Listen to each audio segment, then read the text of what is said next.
सो क्या हाल है भाइयों बहनों। तो चलो शुरू करते हैं आज का ये करंट अफेयर जो कि है 22 अक्टूबर का। तो पहला क्वेश्चन देखते हैं हमारे पास क्या है। गुच्ची ने अपनी कौन सी इकाई को किस कंपनी को बेच दिया है 4.7 बिलियन डॉलर्स में। ठीक है, तो जो आंसर है इसका वो है लॉरियल। ठीक है, तो लॉरियल को गुच्ची ने बेच दिया है अपना जो ब्यूटी ब्रांड है उसको 4.7 बिलियन डॉलर्स में। चलो नेक्स्ट क्वेश्चन देखते हैं क्या है अपने पास। जी हाँ, एशियन डेवलपमेंट बैंक ने हाल ही में वर्ल्ड बैंक के साथ कितने बिलियन डॉलर का एग्रीमेंट किया है। सो गाइज अभी अभी हाल ही में 3 बिलियन डॉलर्स का जो है एशियन डेवलपमेंट बैंक और वर्ल्ड वर्ल्ड बैंक के बीच में अभी एग्रीमेंट हुआ है। ठीक है, थोड़ा सा इसकी हिस्ट्री जान लेते हैं। ये 1966 में ये हुआ था स्टार्ट। और ये क्यों हुआ था स्टार्ट, ताकि जो कि वर्ल्ड वॉर से अफेक्टेड जितने भी नेशंस हैं और उनको जो रिकंस्ट्रक्शन यानी उनकी डेवलपमेंट के लिए दोबारा जो ऑर्गेनाइजेशन है वो लोन देती है। ठीक है, तो इसका आंसर हो जाएगा 3 बिलियन। पर थोड़ी बहुत आपको स्टैटिक इन्फॉर्मेशन भी होनी चाहिए। तो 1966 में ये स्टार्ट हुआ था। तो चलिए अगला क्वेश्चन क्या है। जी हाँ guys, Mercer CFA global pension index 2025 में भारत का क्या स्थान है। सो गाइज इसका जो आंसर है वो है आपका 52 रैंक आई है इंडिया की। और ये जो आपका इंडेक्स है ये जो आपका जो नापता है वो कि कितनी आसानी से जो पेंशन मिल रही है इंडिया में। हाँ, तो मेरे भाई अगला क्वेश्चन क्या है, एयरफोर्स रैंकिंग 2025 में भारत का क्या स्थान है। अभी रिसेंटली ये हाल ही में डाटा आया है कि भारत ने चाइना को पीछे छोड़ दिया है। ठीक है, पीछे छोड़ दिया है भाई। तो अब हम लोग तीसरे स्थान पे आ गए हैं। पहले हमारा पिछले साल 2024 में था चौथा स्थान, अब हो गया है तीसरा स्थान। तो एयरफोर्स ने तीसरा स्थान हासिल कर लिया 2025 की रैंकिंग में। अगला सवाल देखते हैं मेरे भाई। ORS लेवल की किस संस्था ने खाद्य पदार्थ के पैकेट से प्रतिबंध लगा दिया है। तो जी हाँ गाइज, अभी रिसेंटली ORS के जो लेबल होते हैं ना उसको प्रतिबंध लगा दिया है FSSAI ने। FSSAI का मतलब है food safety and standard authority of India, जो कि भारत में उत्पादित जितने भी खाद्य पदार्थ हैं उसकी गुणवत्ता के लिए ये बनाई गई संस्था है। तो इसका आंसर हो जाएगा FSSAI। और अगर आपको बाकी ये है WHO का है वर्ल्ड हेल्थ ऑर्गेनाइजेशन, FDA का है ये यूएस की संस्था है। और ये है यूरोप की संस्था, FOA जो है यूरोप की संस्था है। इसका आंसर है FSSAI। चलो अगला सवाल देखते हैं। Codex committee on spices and culinary herbs का 8वां सत्र कहाँ हुआ है। तो मेरे भाइयों इसका जवाब जो है वो है गुवाहाटी। गुवाहाटी में हाल ही में अभी इसका 8वां सत्र हुआ है। और ये जो संस्था है वो FSSAI के अंडर काम करती है।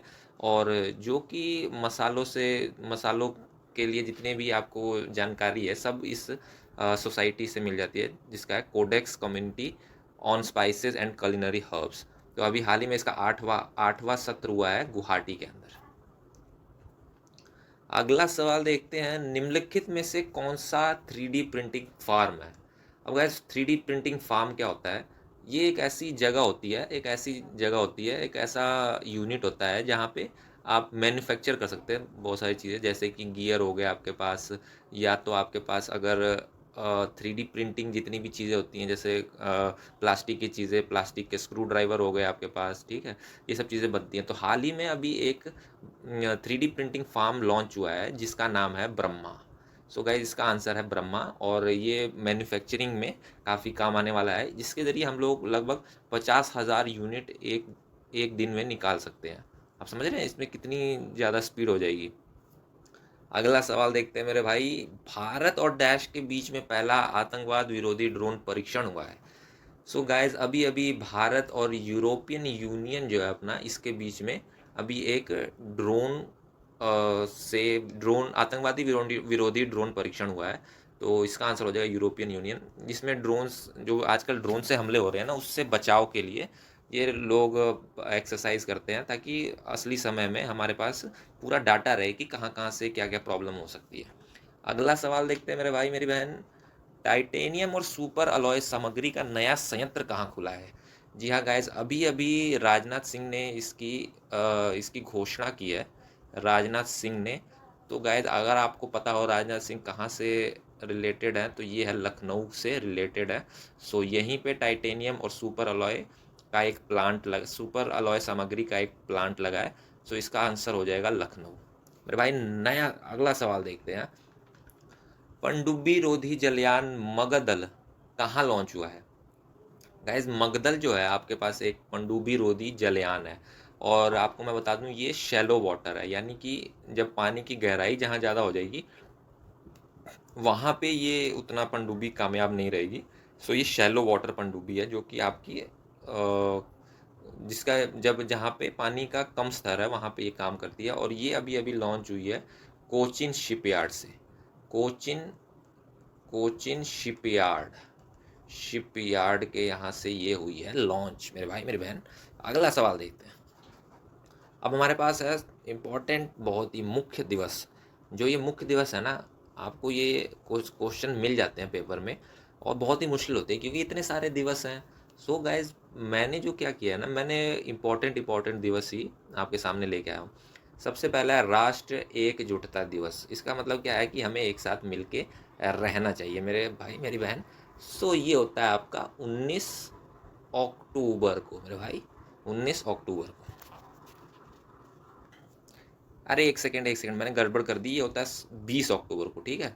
ये 20 अक्टूबर को है राष्ट्रीय एकजुटता दिवस। उसके बाद पुलिस स्मृति दिवस होता है आपका 21 अक्टूबर को मेरे भाई।